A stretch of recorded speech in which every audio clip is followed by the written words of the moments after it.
young adults age out of foster care, they're not always ready to land on their feet. But now, Dane County is investing in a new transitional living program to help them do just that.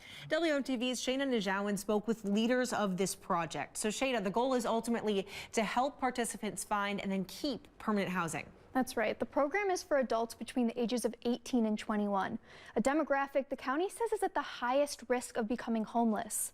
Through the Roth Street Transitional Living Program, young adults will learn about resources and practical skills to help them get their feet on the ground. Madison native Brandy Grayson grew up in foster care. She says there were many resources available to youth at the time.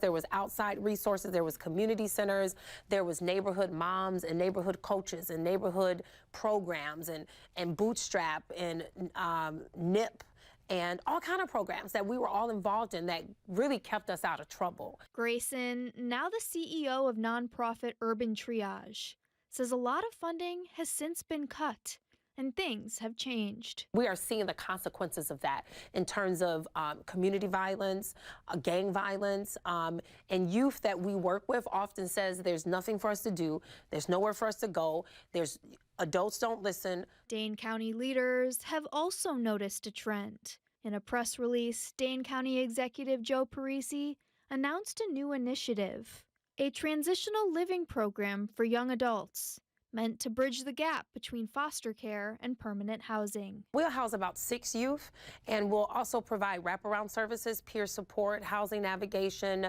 workforce development, leadership development, and trauma recovery right in the house, right on site. The county will fund the project, and Urban Triage will oversee the Roth Street facility.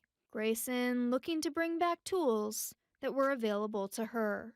Our partnership with the county has been one of the best partnerships we've ever had, from being able to advocate for our clients and our community and being heard.